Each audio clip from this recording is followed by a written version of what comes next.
Hi friends, Padmini Selvaraj அவர்களின் 31வது கதையான முகிலுக்குள்ளே ஒரு நிலா audio நாவலாக அவருடைய சேனலில் வெளிவந்துள்ளது.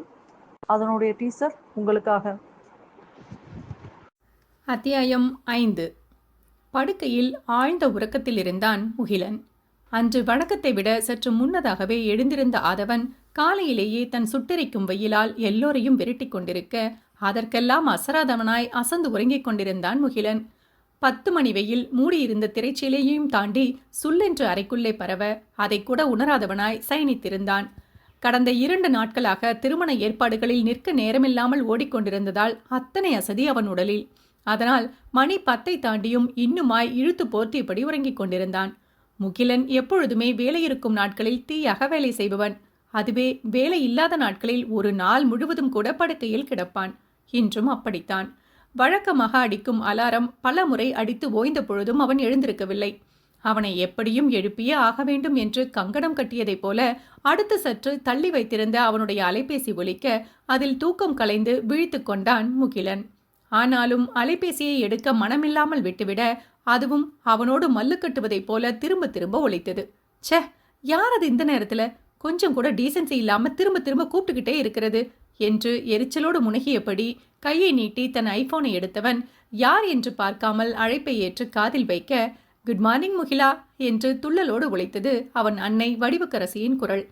அழைத்தது தன் அன்னைதான் என்று அறிந்ததும் இன்னும் எரிச்சலானவன், குட் மார்னிங் இல்ல, பேட் மார்னிங். காலங்காத்தாலேயே போனை போட்டு எதுக்குமா என் தூக்கத்தை கெடுக்கிற? உன்னோட சரியான இம்ச என்று தூக்கம் கலைந்த எரிச்சலில் தன் அன்னையிடம் கத்தி வைக்க, மறுமுனையில் இருந்த வடிவின் முகம் கூம்பி போனது. தன் இளைய மகனோடு ஆசையாக பேச வந்தவளுக்கு அவனின் இந்த சிடுசிடுப்பு ஏமாற்றத்தை கொடுத்தது.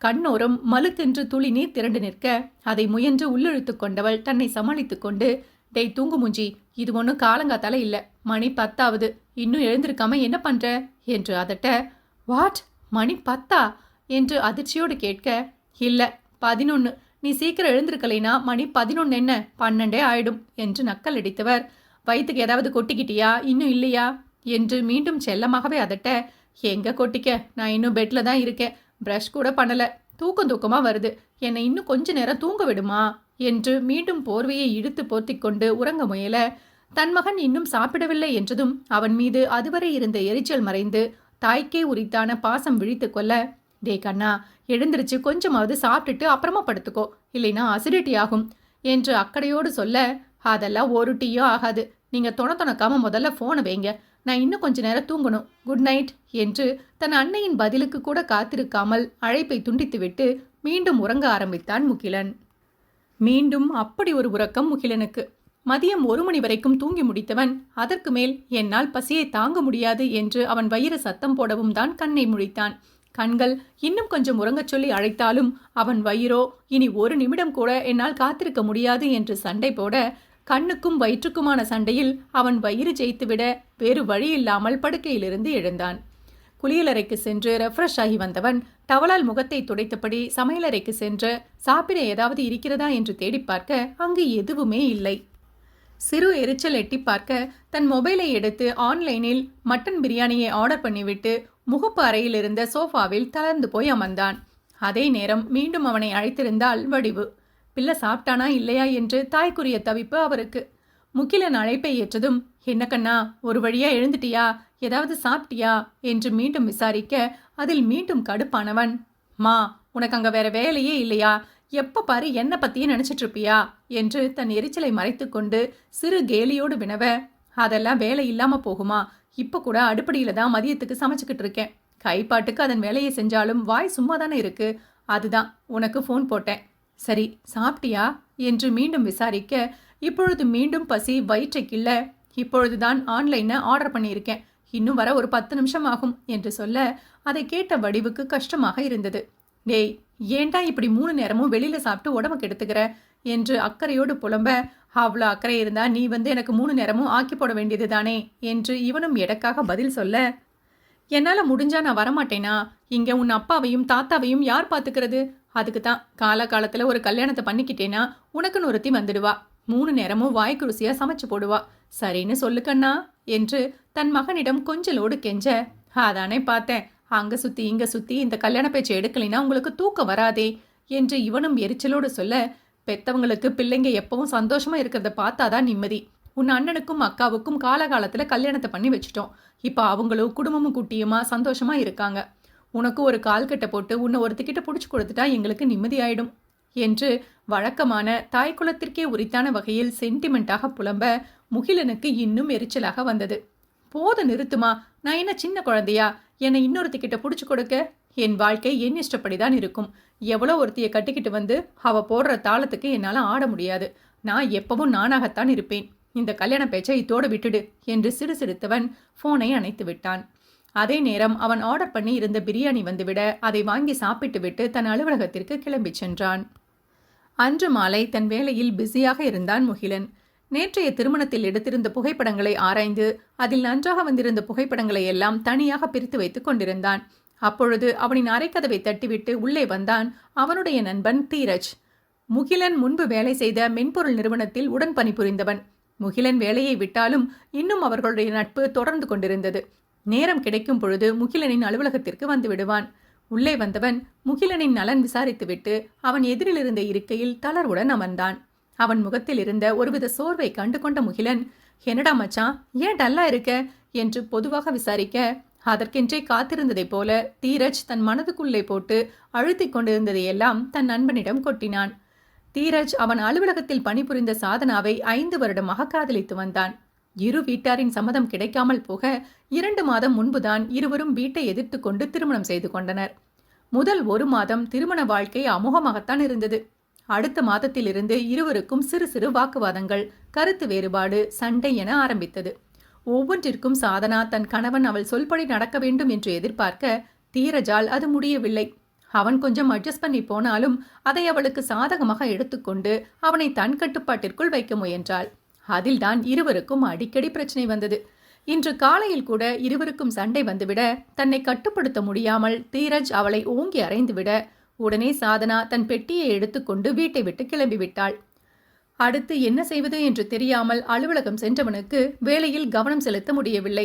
அதனால் கொஞ்சம் ரிலாக்ஸ் ஆக வேண்டும் என்று மாலையில் முகிலனை பார்க்க வந்துவிட்டான். தன் கதையை சொல்லி முடிக்க முகிலனுக்கு அதை நம்பவே முடியவில்லை. சாதனா ரொம்பவும் அமைதியானவள், அதிர்ந்து கூட பேச மாட்டாள். அப்படிப்பட்டவளா தீரஜை இப்படி ஆட்டி வைப்பது என்று யோசித்துக் கொண்டிருந்தான். அதே நேரம் தீரஜ் சொன்ன சோக கதையை கேட்டு சிரித்தபடி உள்ளே வந்தான் கௌஷிக், முகிலனின் கல்லூரி நண்பன். முகிலன் மூலமாக தீரஜ், கௌஷிக் மூவரும் நண்பர்களானார்கள். கௌஷிக் வீட்டில் பார்த்த பெண்ணை சென்ற வருடம் திருமணம் செய்திருந்தான். கௌஷிக் சிரிப்பதைக் கண்டு கடுப்பான தீரஜ் அவனை பார்த்து முறைத்தவன், சிரிக்காதடா, பேசாம உன்ன மாதிரி நானும் அரேஞ்ச் மேரேஜ் பண்ணியிருக்கணும். அப்பா அம்மா பார்த்த பொண்ணா இருந்திருந்தா நமக்கு அடங்கி இருந்திருப்பா. தெரியாதனமா லவ் பண்ணிட்டேன். வீட்டில் வேண்டான்னு சொன்னப்பயாவது அவளை கழட்டி விட்டுருக்கணும். அவங்கள ஏத்துக்கிட்டு கல்யாணம் பண்ணிக்கிட்டு இப்போ அவஸ்தப்படுறேன் என்று எரிச்சலோடு சொல்ல அதை கேட்டு மீண்டும் தன் வயிற்றை பிடித்து கொண்டு சிரித்தான் கௌஷிக். அவன் சிரிப்பதைக் கண்டு மற்ற இருவரும் லூசாடா நீ என்ற விதமாய் கௌஷிக்கை பார்த்து வைக்க அவனோ மீண்டும் குலுங்கி குலுங்கி சிரித்தான். அதில் கடுப்பான முகிலன் அருகில் இருந்த ஸ்ட்ரெஸ் பாலை எடுத்து அவன் மீது எரிய அதை பிடித்தபடி கொஞ்சம் இயல்பாகியவன் தீரஜை பார்த்து, டேய் மச்சான், வீட்டை எழுத்துக்கிட்டு நீ ரெஜிஸ்டர் மேரேஜ் பண்ண போறேன்னு சொன்னப்பவே நான் என்ன சொன்னேன்? அவசரப்படாதடா, நான் பண்ணின முட்டாள்தனத்தை நீயும் பண்ணாதேன்னு சொன்னேன். நீ கேட்டியா? இப்ப அனுபவி என்று கேலி செய்ய, அது அப்ப நீ என்னை கலாய்க்கிறதுக்காக சும்மா சொல்றேன்னு நினைச்சேன். உனக்கு என்ன, நீ தான் கல்யாணமாகி 1 வருஷம் ஆகியும் ஹாப்பியா இருக்கியே என்று பொறாமையோடு அடுத்தவனை பார்க்க, ஹாப்பி, அது வேணா உண்மைதான். இப்போ நான் ஹாப்பியாக தான் இருக்கேன்.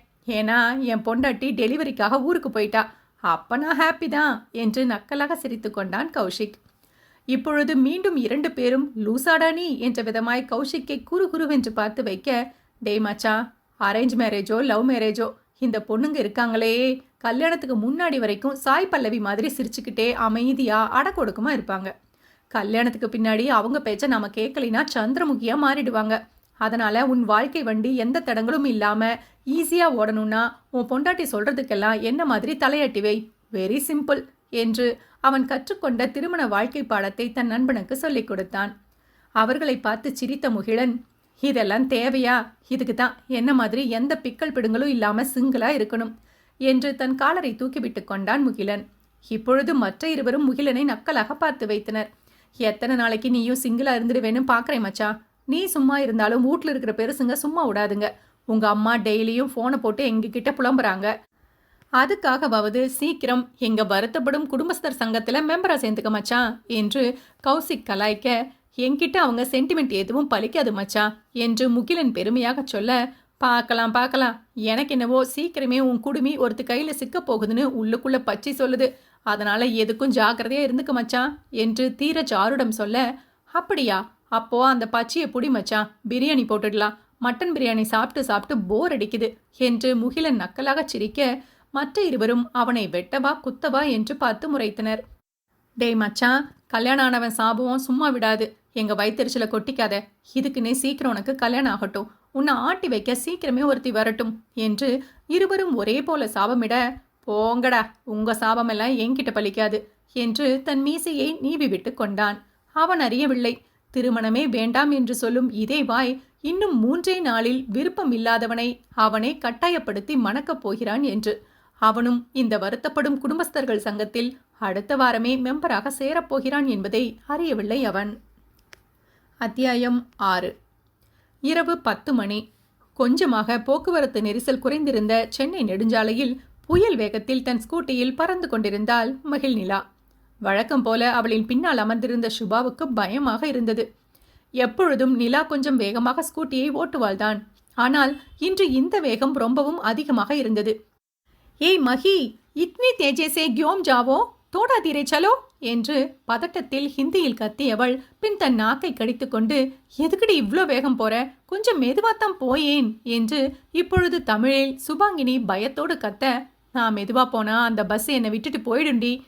ஏற்கனவே 2 முறை அந்த கண்டக்டர் கால் பண்ணிட்டார்.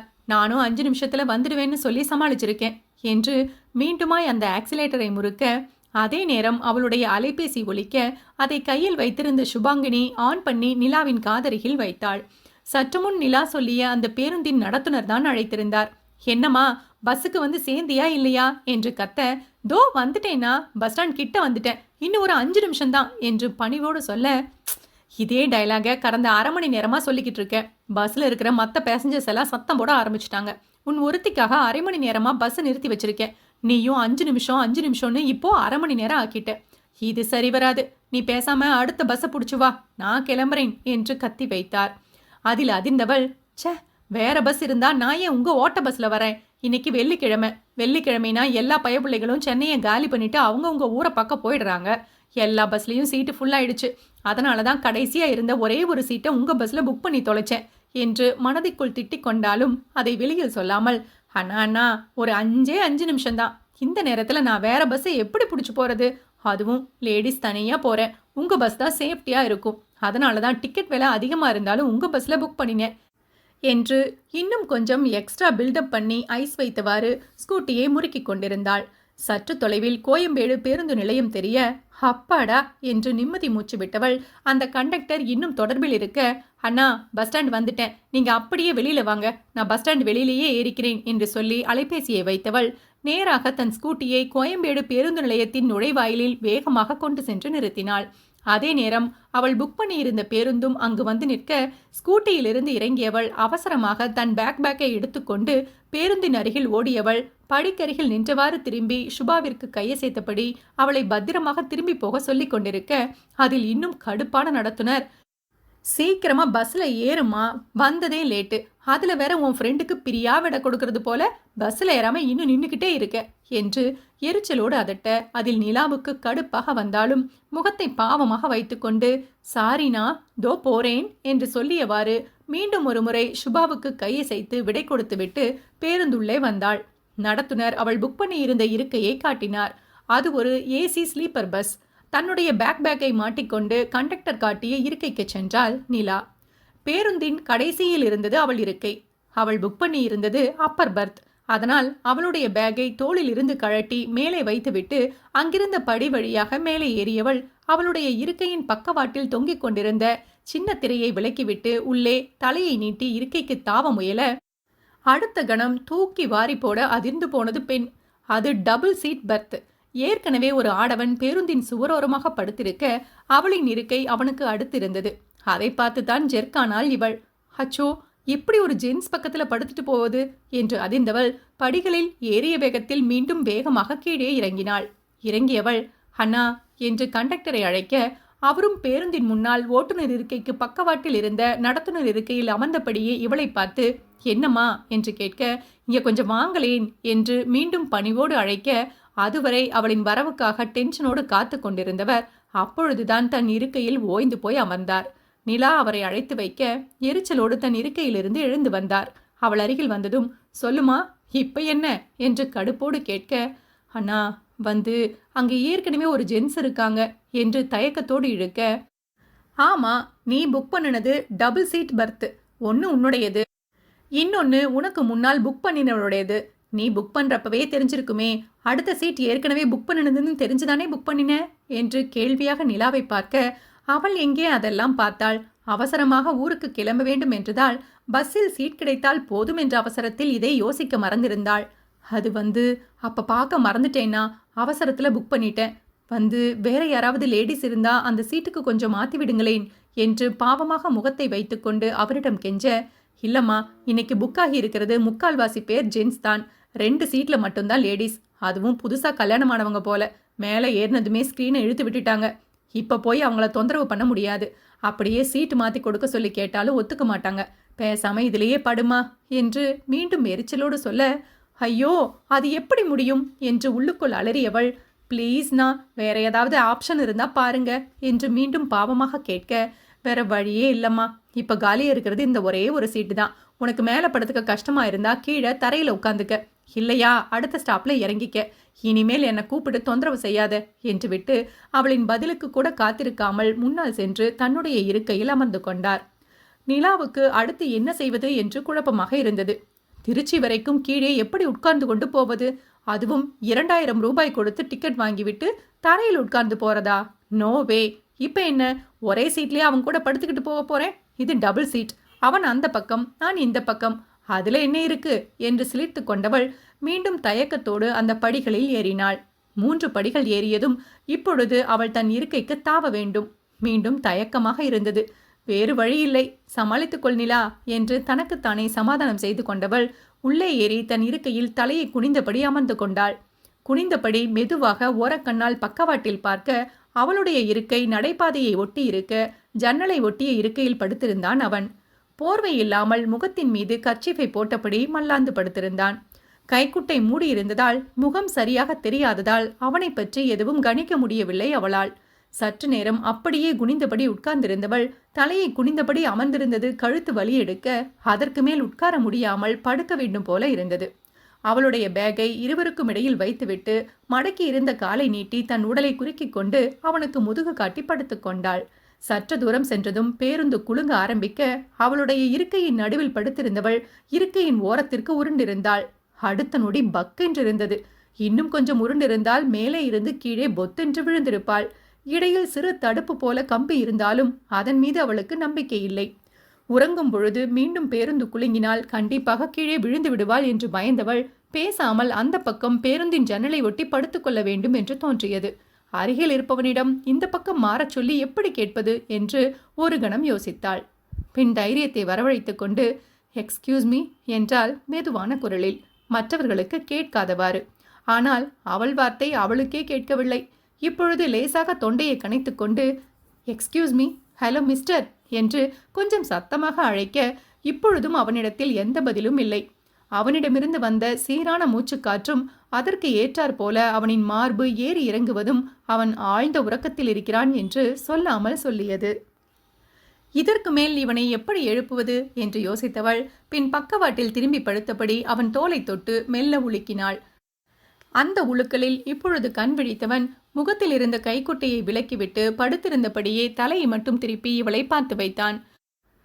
அவன் முகத்தை பார்த்ததும் குப்பென்று வியத்து போனது பொண்ணுக்கு. யாராவது 40 வயதுக்கு மேற்பட்ட ஆடவனாக இருப்பான் என்று எதிர்பார்த்திருக்க, அவனோ 30க்கும் முன்னாலான இளைஞனாக இருந்தான். அதுவும் அவன் முகத்தில் தெரிந்த எரிச்சலும் கண்களில் தெரிந்த கூரிய பார்வையும் அவளுக்கு என்னவோ செய்தது. இவளை பார்த்ததும் என்ன வேண்டும் என்று வாய்விட்டு கேட்காமல் என்ன என்றதாய் தன் ஒற்றை புருவத்தை மட்டும் உயர்த்தி வைத்தான்.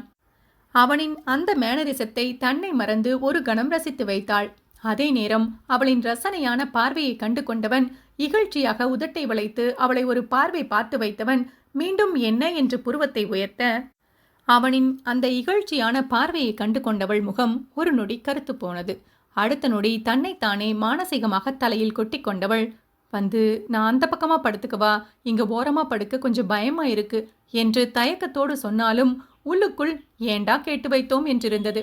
அவன் உதட்டில் தெரிந்த இகழ்ச்சியும் அழுத்தமான பார்வையும் கண்டிப்பாக இவள் கேட்டதற்கு உதவ மாட்டான் என்று எண்ணிக்கொண்டிருக்க, அவனோ பதில் எதுவும் சொல்லாமல் அவளை மீண்டும் ஒரு ஆராய்ச்சி பார்வை பார்க்க அதில் லேசாக உள்ளுக்குள் படபடத்தாலும் எப்படியாவது அவனுடைய இடத்தை பிடித்து கொள்ள வேண்டும், இல்லையென்றால் திருச்சி வரைக்கும் எங்கே விழுந்து வைப்போமோ என்று பயத்துடன் தூக்கம் இல்லாமல் போக வேண்டும் என்று எண்ணியவள், சாரி, எனக்கு ஓரமா படுக்கிறது கொஞ்சம் பயமா இருக்கு, அதுதான், தப்பா எடுத்துக்காதீங்க என்று தன் படபடப்பை மறைத்தபடி சொல்ல, அவனும் பதில் எதுவும் சொல்லாமல் தன் தோளை குலுக்கிவிட்டு அந்த பக்கம் இடம் விட்டு அவள் பக்கமாக நகர்ந்து கொண்டான்.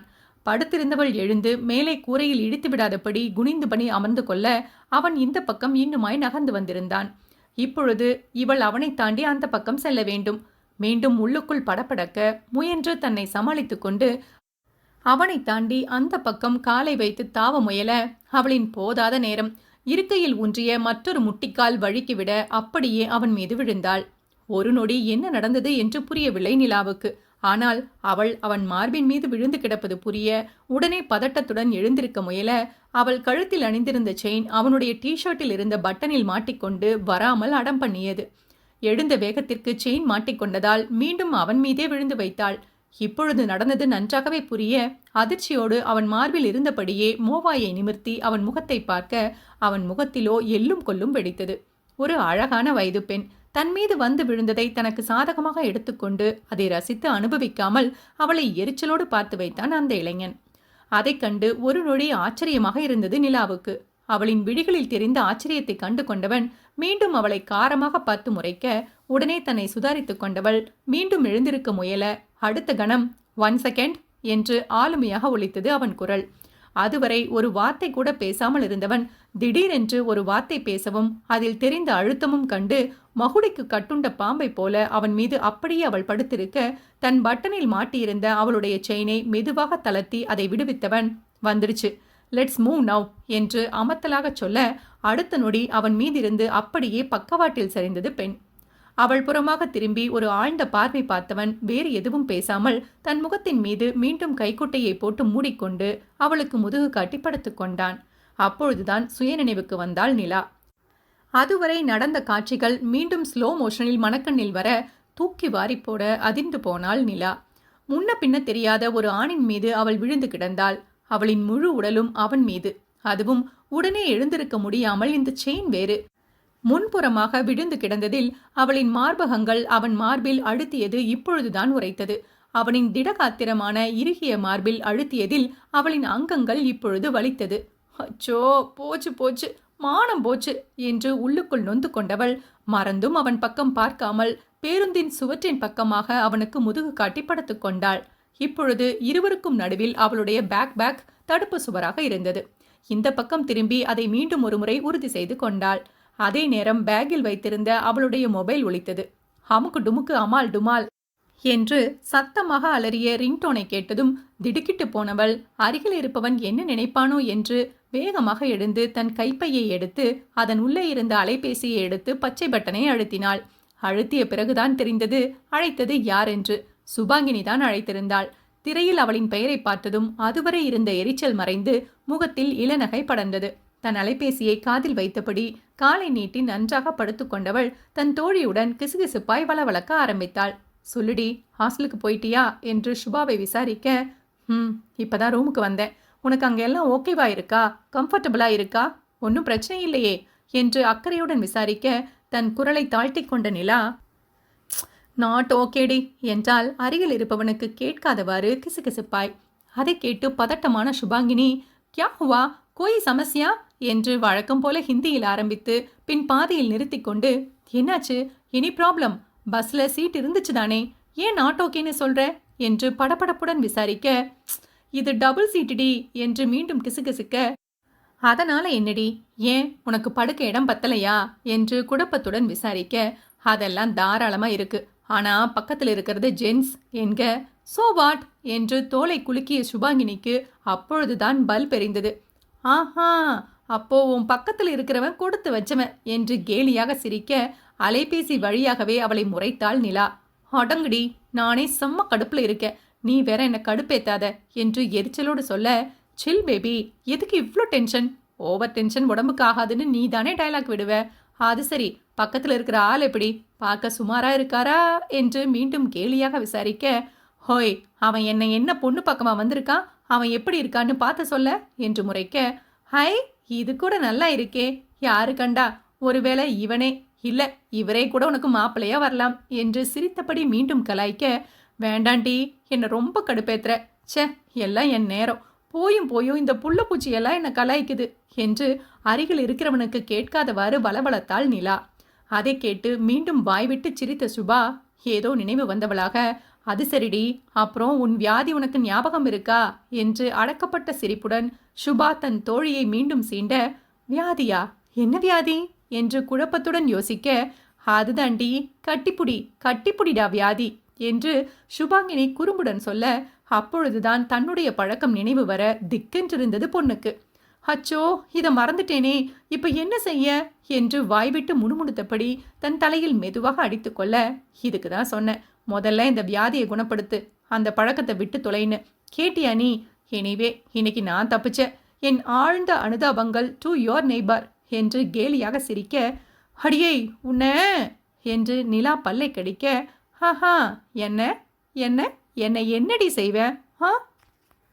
கட்டிப்புடிடா கண்ணாலா, கண்டபடி கட்டிப்புடிடா, கட்டில் வரி போட போறேன்டா, வரிய கட்டி விட்டு கட்டிப்புடிடா, கட்டில் வரை முத்தம் தானடா, வரியை மிச்சமின்றி கட்டி முடிடா என்று சுபா வாய்விட்டு பாடியபடி மீண்டும் நிலாவை சீண்ட, அதில் இன்னும் எரிச்சலானவள், போடி பண்ணி, பிசாசு, காட்டெருமை, மலைக்குரங்கு, கோரில்லா என்று தனக்கு தெரிந்த வார்த்தைகளால் அர்ச்சனை பண்ணியபடி தன் போனை அணைத்து விட்டாள் நிலா.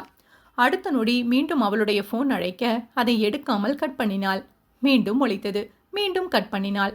அந்த அலைபேசியும் அவளோடு போட்டிக்கு நிற்பதைப் போல மீண்டும் மீண்டும் ஒலிக்க, அதற்கு மேல் பொறுக்க முடியாமல் அழைப்பை ஏற்றவள், ஹலோ எருமை, பிசாசே, நான் போனை எடுக்கலைன்னா உன்கிட்ட பேச பிடிக்கலின்னு அர்த்தம், இது கூட தெரியாம எதுக்கு எனக்கு திரும்ப திரும்ப கால் பண்ற என்று அடக்கப்பட்ட எரிச்சலுடன் குரலை தாழ்த்தி கொண்டு சீறிவிட, ஓஹோ, ஏன் பேச பிடிக்கலையாம் என்று கம்பீரத்துடன் ஒலித்த குரலை கேட்டு தூக்கி வாரிப்போட அதிர்ந்தவள் காதிலிருந்த அலைபேசியை எடுத்து அதன் திரையை பார்க்க, எம்டன் என்ற எழுத்துக்கள் ஒளிந்தது. கூடவே தன்னுடைய மிலிட்ரி மீசையை முறுக்கிவிட்டபடி கம்பீரமாக முறைத்து கொண்டிருந்த தன் தந்தையின் புகைப்படத்தை பார்த்ததும் அதிர்ந்தவளுக்கு வார்த்தைகள் தொண்டைக்குழியில் சிக்கிக்கொண்டது.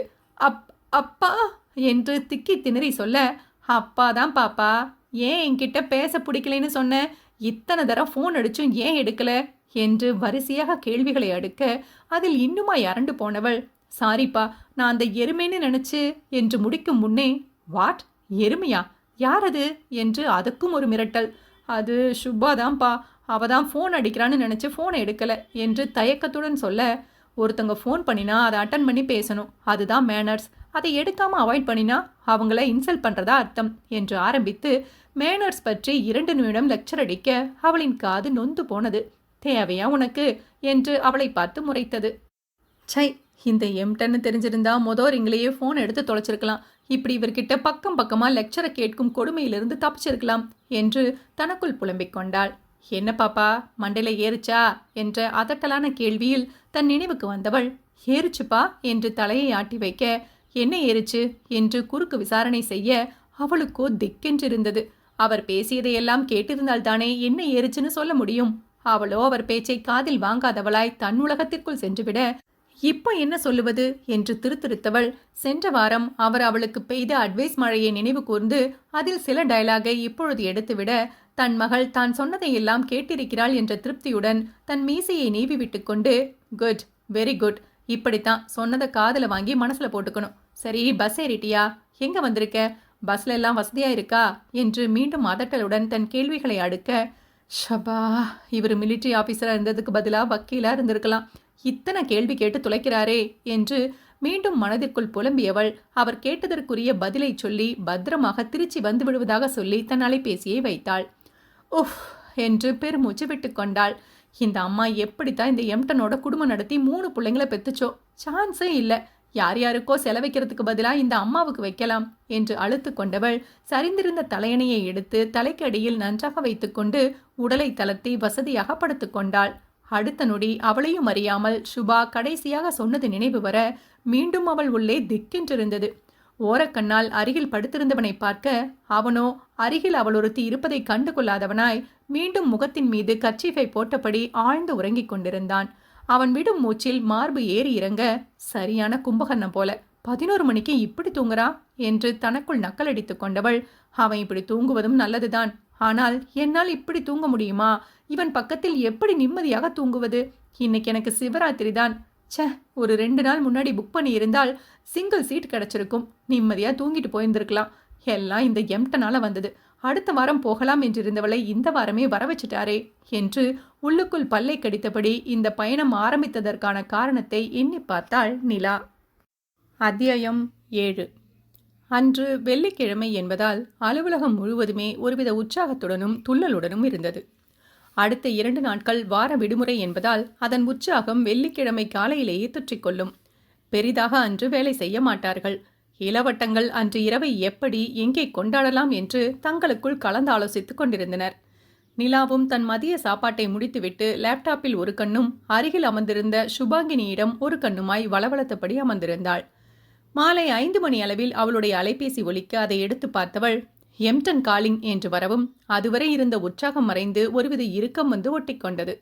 கை அனிச்சையாய் அந்த அழைப்பை ஏற்க, வாய் அனிச்சையாய் சொல்லுங்கப்பா என்று ஆரம்பிக்க, அலைபேசியில் அவர் சொன்ன செய்தியை கேட்டு அதிர்ந்து போனாள். அன்று அலுவலகம் முடிந்ததும் உடனே கிளம்பி ஊருக்கு வர சொன்னார். பொதுவாக நிலா 2 வாரத்திற்கு ஒரு முறை வீட்டிற்கு சென்று வருவாள். சில நேரம் வேலை இருந்தால் மாதம் ஒரு முறை சென்று வருவாள். சென்ற வாரம் ஊருக்கு சென்று வந்திருந்ததால் அடுத்த வாரம் ஊருக்கு செல்ல திட்டமிட்டிருந்தாள். அதோடு இந்த வாரம் ஞாயிற்றுக்கிழமை சுபாங்கினியின் பிறந்தநாள் என்பதால் தன் தோழியோடு அதை கொண்டாட வேண்டும் என்று எண்ணி ஊருக்கு செல்ல திட்டமிடவில்லை. திடீரென்று அவள் தந்தை கிளம்பி வர சொல்லவும் அவளுக்கு பக்கென்றிருந்தது. என்னாச்சுப்பா, வீட்டில் எல்லாரும் சௌக்கியம்தானே என்று கொஞ்சம் பதட்டத்துடன் விசாரிக்க, அதெல்லாம் ஒண்ணுமில்ல பாப்பா, எல்லாரும் நல்லா இருக்கும், நீ கொஞ்சம் சீக்கிரம் கிளம்பி வா என்று அமர்த்தலாக சொல்ல, அதற்குள் கொஞ்சமாக தன்னை சுதாரித்து கொண்டவள், அப்பா அது சுபா பர்த்டே சண்டே என்று வார்த்தைகள் கோர்வையாக வராமல் பிச்சு பிச்சு சொல்ல, அருகில் அமர்ந்திருந்த சுபாவும் தன் பார்வையை தன் கணினியிலிருந்து விலக்கிக் கொண்டு தன் தோழியை குழப்பத்தோடு பார்த்து கொண்டிருந்தாள். தன் மகள் என்ன சொல்கிறாள் என்று புரியாமல் போக, என்ன பாப்பா, சரியா கேட்கல, தெளிவா சொல்லு என்று மீண்டும் அதட்ட, அது சுபாக்கு இந்த சண்டே பர்த்டே, அதனால இங்கேயே இருக்கணும் என்று தயக்கத்தோடு இழுக்க, பர்த்டே தானே, நீ திங்கக்கிழமை போய் உன் தோழி பிறந்த நாளை கொண்டாடு, இது கொஞ்சம் அர்ஜென்ட், நீ உடனே கிளம்பி வா, இதுக்கு மேல பேச வேண்டாம் என்று புரிந்தவர் அவளின் பதிலுக்கு கூட காத்திராமல் அழைப்பை துண்டித்து விட்டார். தன் அலைபேசியை கையில் வைத்தபடி தளர்ந்து இருக்கையில் அமர்ந்தாள் நிலா. உடனே முன்னால் இருந்த தண்ணீர் பாட்டிலை எடுத்து நிலாவின் கையில் கொடுத்து குடிக்க வைத்தாள் சுபா. தன் தோழியின் தயக்கத்தையும் தளர்ந்த முகத்தையும் கண்டதும் அவளுக்குமே பதற்றம் தொற்றிக்கொண்டது. கியா ஹுவா, ஏன் இவ்ளோ டென்ஷனா இருக்க? அப்பாவா கால் பண்ணினாரு என்று கொஞ்சம் அக்கறையும் கொஞ்சம் பதட்டத்தோடும் விசாரித்தாள் சுபாங்கினி. ஆமாம் என்று நிலாவும் தலையசைக்க, என்னவாம் என்று மீண்டும் விசாரிக்க, தெரியல, உடனே ஊருக்கு கிளம்பி வர சொல்றாரு என்று சுரத்தே இல்லாமல் சிறு எரிச்சலோடு பதில் சொல்ல, இப்பொழுது நிலாவின் பதற்றம் சுபாவையும் தொற்றிக்கொண்டது. என்னடி சொல்ற, உடனே வர சொல்றாரா? ஏதாவது ப்ராப்ளமா? எமர்ஜென்சியா? எல்லாரும் நல்லா இருக்காங்க தானே என்று மீண்டும் பதற்றத்தோடு விசாரிக்க, எல்லோரும் நல்லா இருக்கிறதா தான் சொல்றாரு, ஆனா எதுக்கு வர சொல்றாரு என்ற காரணத்தை சொல்ல மாட்டேங்கிறாரு என்று அவளும் குழப்பத்துடன் பதில் சொல்ல, உடனே எதையோ யோசித்த சுபாங்கினி, ஹோய் மகி, ஒருவேளை நம்ம லீலா கதை மாதிரி உங்க வீட்டுல பெருசு எதுக்காவது உடம்பு சரியில்லையோ, உன்னை பார்க்கணும்னு சொல்லி உடனே வர சொல்றாங்களோ என்று தாடையை தடவியபடி யோசிக்க நிலாவுக்கு பக்கென்றிருந்தது. அப்படி கூட இருக்குமோ என்று வாய்விட்டு சொல்ல, அதேதான், யாரோ ஒருத்தங்களுக்கு உடம்பு சரியில்லை, உடனே உனக்கு அவசர கல்யாணத்தை பண்ணி பார்க்கணும்னு சொல்லியிருப்பாங்க, அதுதான் உன் எம்டன் உனக்கு கால் பண்ணி உடனே வர சொல்றாரு. போச்சு போ, வகையா மாட்டின என்று தன் தோழியை கலாய்த்து இயல்பாக்க முயல, அவள் எதிர்பார்த்த மாதிரியே அதுவரை பதற்றத்தில் இருந்த நிலா இப்பொழுது முழு மொத்த எரிச்சலுக்கு வந்தாள்.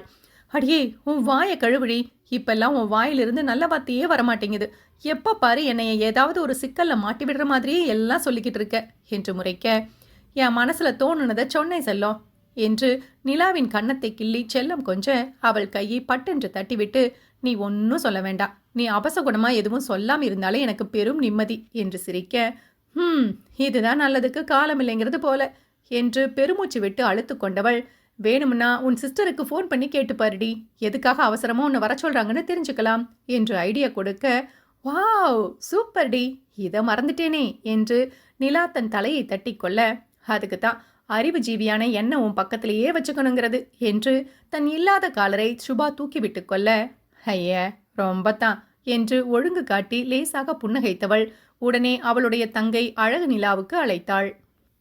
அழகு நிலா போனை எடுத்ததும் அவளிடம் வீட்டில் யாருக்காவது உடல்நிலை சரியில்லையா என்று விசாரிக்க, எல்லோரும் நலமாக இருப்பதாக சொன்னாள் இளையவள். அப்புறம் ஏண்டி அப்பா என்ன உடனே கிளம்பி வர சொன்னாரு என்று தங்கையிடம் விசாரிக்க, அப்படியா, எனக்கு தெரியாதே, இரு அம்மா கிட்ட கேட்டுப்பாரு என்று அலைபேசியை தன் அன்னையிடம் கொடுக்க, அவரும் தன் மகளின் நலனை விசாரித்துவிட்டு, அவருக்கும் ஒன்றும் தெரியாது, அவளை உடனே கிளம்பி வர சொன்னதே தனக்கு தெரியாது என்றார்.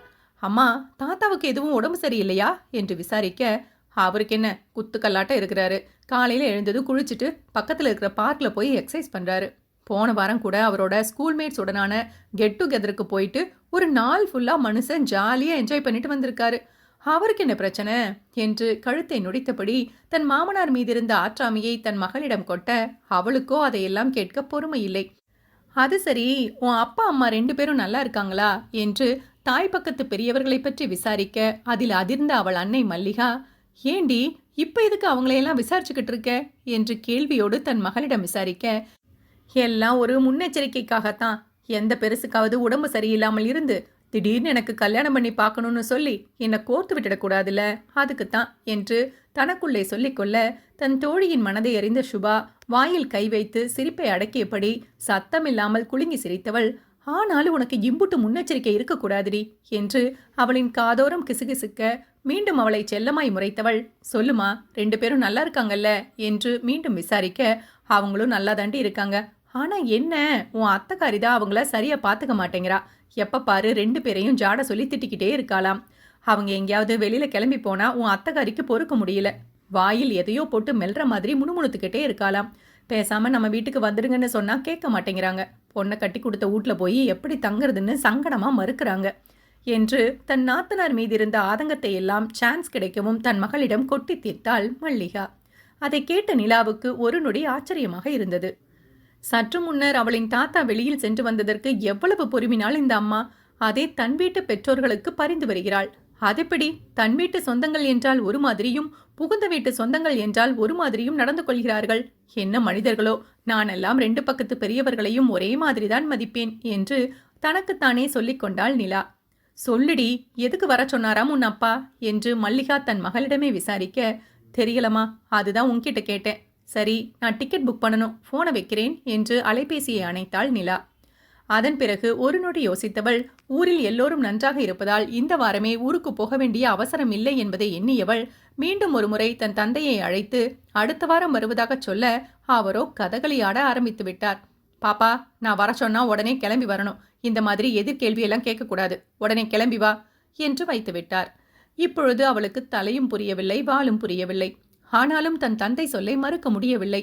யோசித்தபடி தன் இருக்கையில் அமர்ந்தவள் அவளுடைய அலைபேசியை எடுத்து சென்னையிலிருந்து திருச்சிக்கு செல்லும் தனியார் பேருந்துகளை ஆராய்ந்தாள். அன்று வெள்ளிக்கிழமை என்பதால் இரவு கிளம்பும் அனைத்து பேருந்துகளுமே புக் ஆகி இருந்தது. SATC வெப்சைட்டுக்கு போய் அங்கேயும் தேடி பார்க்க அதிலுமே அனைத்து பேருந்துகளுமே புக் ஆகி இருந்தது. அதை பார்த்து கடுப்பானவள், இது என்னடா அதிசயமா இருக்கு, இந்த டப்பா பஸ்ல கூட சீட் இல்ல என்று புலம்பியவாறு மீண்டும் ரெட் பஸ் ஆப்பில் தேடி பார்க்க கடைசியாக ஒரே ஒரு பேருந்தில் மட்டும் ஒரு சீட் காலியாக இருந்தது. அதுவும் முன்பு பார்த்த பொழுது இருக்கைகள் முழுவதும் ஃபுல்லாகி இருக்க, இப்பொழுது யாரோ ஒருவர் டிக்கெட்டை கேன்சல் பண்ணி இருக்க அந்த இடம் காலியாக காட்டியது. அதன் விலையை பார்த்தவளுக்கு அதிர்ச்சியாக இருந்தது. 2000 ரூபாய் என்றிருந்தது. வார நாட்களில் 700 ரூபாய்க்கு கூவி கூவி சீட் கொடுப்பார்கள். இந்த வார விடுமுறைகளில் மட்டும் தனியார் பேருந்துகள் அவர்களுக்கு தோதான விலையை நிர்ணயித்துக் கொள்கிறார்கள். இதுவரை அரசாங்கமும் எதுவும் கண்டுகொள்ளவில்லை. அதுவும் லேட் புக்கிங் என்றால் அவர்கள் சொல்வதுதான் ரேட். இதற்காகவே 2 வாரம் முன்பே டிக்கெட்டை புக் பண்ணி விடுவாள் நிலா. இன்று அவசரமாக அவள் அப்பா கிளம்ப சொல்லிவிட்டதால் புக் பண்ணி இருக்கவில்லை. மீண்டும் அரை மணி நேரம் அவளுக்கு தெரிந்த இணையதளங்கள் எல்லாவற்றிலும் சென்று அலசி ஆராய்ந்தவள் கடைசியாக இந்த பேருந்தில் தான் புக் பண்ண வேண்டி இருந்தது. அப்பொழுது அது அப்பர் பர்த், டபுள் சீட் என்றெல்லாம் யோசிக்கவில்லை. வேறு யாராவது புக் பண்ணுவதற்கு முன்பாக தான் புக் பண்ணிவிட வேண்டும் என்ற அவசரத்தில் அந்த டிக்கெட்டை உடனே பதிவு செய்து விட்டாள். அதன்பின் அலுவலகத்திலிருந்து கிளம்பி ஹாஸ்டலுக்கு சென்று தனக்கு தேவையான உடைகளை எல்லாம் பேக் பண்ணிக்கொண்டு அங்கேயே இரவு உணவை முடித்தவள் பின் சுபாவை ஸ்கூட்டியில் அழைத்து கொண்டு கோயம்பேடு பேருந்து நிலையத்திற்கு விரைந்தாள். எல்லோரும் சென்னையை காலி பண்ணிவிட்டு சொந்த ஊருக்கு போவதைப் போல கார்களில் கிளம்பியிருக்க சாலையில் அத்தனை டிராஃபிக். அதில் லெஃப்ட் ரைட் என கிடைக்கும் குறுகிய சந்தில் புகுந்து சில சிக்னல்களில் ஆபத்துக்கு பாவமில்லை என மனதினுள் எண்ணிக்கொண்டு ரெட் சிக்னலில் நிற்காமல் வந்த பொழுதும் கோயம்பேடு வந்து சேர்வதற்குள் நேரமாக இருந்தது. எப்படியோ கண்டக்டரிடம் திட்டு வாங்கி இதோ தன் இருக்கைக்கு வந்து படுத்தும் விட்டாள். அதையெல்லாம் யோசித்து பார்த்தவள் இப்பொழுது எதற்காக இவ்வளவு அவசரமாக கிளம்பி வர சொல்கிறார் என்று மீண்டும் யோசனையானாள் நிலா. அதே நேரம் அவளுடைய வாட்ஸ்அப்பில் மெசேஜ் வந்ததற்கான ஒலி எழுப்ப அதை எடுத்து பார்க்க safe journey, be careful, take care and no கட்டிப்புடிடா என்று சில சிரிக்கும் ஸ்மைலிகளோடு மெசேஜ் அனுப்பியிருந்தாள் சுபாங்கினி. அதை பார்த்ததும் கடுப்பானவள் இவள என்று பல்லை கடித்தவள் ஒரு முறைக்கும் டெவில் இமோஜியை அனுப்பி வைத்துவிட்டு தன் இயர்போனை எடுத்து காதில் மாட்டிக்கொண்டு யூடியூபில் அவள் விரும்பி கேட்கும் ஆடியோ நாவல் சேனலுக்கு சென்றவள் அவளுக்கு பிடித்த என் மடியில் பூத்த மலரே நாவலை ஓடவிட்டு கேட்க ஆரம்பித்தாள். ஏற்கனவே சில முறை கேட்டிருந்தாலும் அவளுக்கு அந்த நாவல் ரொம்பவும் பிடிக்கும். அதுவும் அந்த கதையில் வரும் பாரதி அவளின் பெஸ்ட் ஹீரோயின். அதனால் அடிக்கடி அந்த நாவலை கேட்டு ரசிப்பாள். இப்பொழுது அந்த கதையை கேட்டபடி ஓரக்கண்ணால் பக்கவாட்டில் பார்க்க இப்பொழுதும் அவன் அசந்து உறங்கிக் கொண்டிருந்தான். அதில் கொஞ்சம் நிம்மதியானவள் அப்பா முருகா, திருச்சி வரைக்கும் இவனை இப்படியே தூங்க வச்சிடு என்று மனதிற்குள் வேண்டிக் கொள்ள அவன் தூங்குவான், ஆனா நீ தூங்கிடாத, அப்படியே தூங்கினாலும் தூக்கத்துல போய் அவனை மட்டும் கட்டிப்பிடிச்சிடாத என்று அவளுடைய மனசு அவளுக்கு எச்சரிக்கை செய்ய அதை அலட்சியம் செய்தவள் அதெல்லாம் செய்ய மாட்டேன், அந்த கிண்கிணியிட்ட மட்டும்தான் அப்படி நடந்துக்குவேன், மற்றபடி நான் ஏன் கண்டவனை எல்லாம் கட்டிப்பிடிக்க போறேன் என்று தனக்குத்தானே சொல்லிக் கொண்டவள் பேருந்தில் கொடுத்திருந்த போர்வையை தலைவரை இழுத்து போர்த்திக் கொண்டு உறங்காமல் இருக்க வாயில் ஒரு சுவிங்கத்தை எடுத்து போட்டுக்கொண்டு மென்றபடி மார்புக்கு குறுக்காக கைகளை கட்டிக்கொண்டு அவனுக்கு முதுகு காட்டி திரும்பி படுத்து கொண்டாள் நிலா.